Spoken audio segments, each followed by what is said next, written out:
Okay. Hey everybody, welcome to another daily vlog. Well, it's not really daily.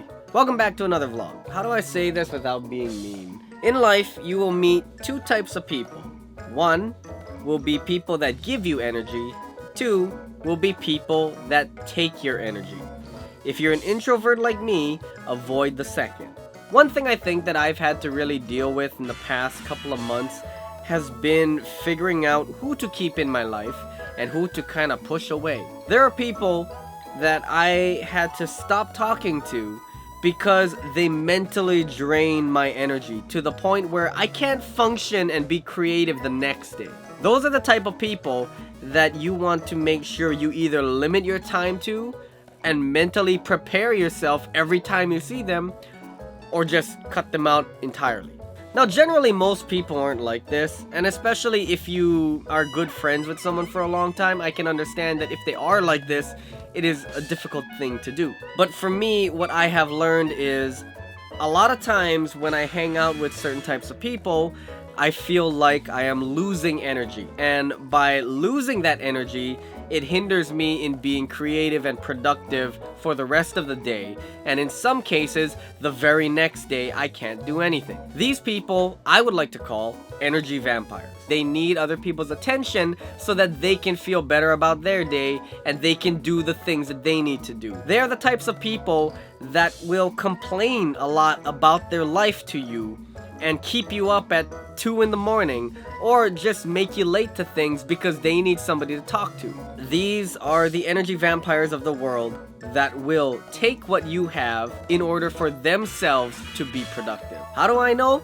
Well, because at some point I was one. There was a point where I didn't know what I was doing and I was getting very frustrated with things. So a lot of times, anything at work, anything in my day that bothered me, I would have to vent to somebody else. And lo and behold, some people stopped talking to me. And I truly appreciate one of my friends who I only talk to once every like so many months, but I talked to him and he told me straight up, Grant, I think that you need to just like get rid of these people that you're hanging around with because you're making me feel a little bit negative.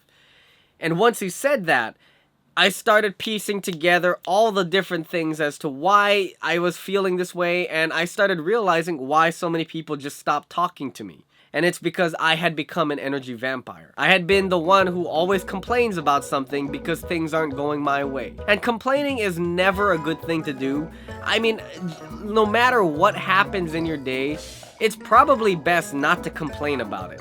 But that's what 90% of everybody online does, and it just sucks. As a result, social media has become a giant echo chamber of negativity, and I think that we need to change that. I mean, yes, there are some good and positive things that show up on the algorithm of Instagram and YouTube and Facebook, and of course, online is very different from being in person. And my god, if you meet someone who complains about everything in person and all you can do is just nod and say yes because they don't give you any opportunity to say anything back, and even when you do say something to them, they'll twist it around and turn it into something that they can talk about.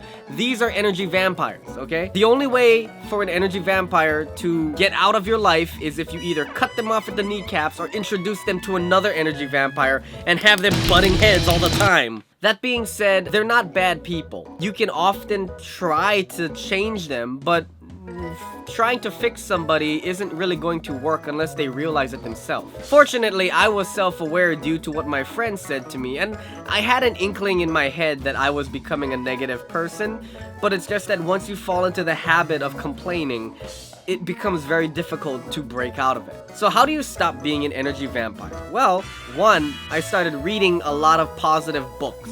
This book right here is what my friend recommended me to read, and it worked like a charm. I'm actually reading it a second time. 2, you are the 5 people that you surround yourself with. If the 5 people you surround yourself with are negative and always complaining, chances are you're gonna turn into that. So cut them off at the kneecaps, leave them out of your life, and you'll be fine. You'll eventually get to a point where you will find new friends. You'll make new acquaintances who will be more of the mindset that you want to be. As long as you stop complaining about your life to every person that comes into it. I think it was Robert Pattinson who had this funny story about a fan who waited for him outside of his apartment building. As the story goes, this little stalker was so obsessed with him that she camped outside of his apartment just to see him. One day he decided to take her on a date, and during this date, all he did was complain about his life. And he said that after that, he never saw her again. If complaining can make your biggest superfan turn and run for the hills, you can imagine what it does to your friends in your everyday life. So to those who have energy vampires in your life, if somebody's an energy vampire and you really want to keep them around, I would recommend talking to them and telling them what my friend told me. It's like, look, a lot of times what you talk about makes me feel bad. It makes me feel negative. It makes me feel like I don't have any energy anymore. And if they don't like that about you, then that gives you a reason to leave. But if you're watching this video and you're saying, hey Grant, I don't have any negative people in my life, well, good for you. Either that means you've already done what I've done, which is cut out all the negative people in your life, or you are the energy vampire. Which means you need to stop complaining to people, you need to stop taking their energy, and you need to find a way to get your own energy so that you don't make other people suffer. Alright? Cool, I'm glad we had this talk. I wanted to basically share with you a thought that was in my head, and I'm getting used to the idea of just setting up the camera and talking whenever I feel like. I don't know how this video is going to go over for some people, but if it is something that you feel like you've benefited from, leave it in the comments below. Let me know what you think, and I will see you guys on the next video, whenever that may be. And we will talk about something a little more positive, I promise. I'm sorry that this was a negative video. It wasn't meant to be a negative video. It's just something I had on my mind. I'm gonna go get some ice cream, okay? Alright, bye guys.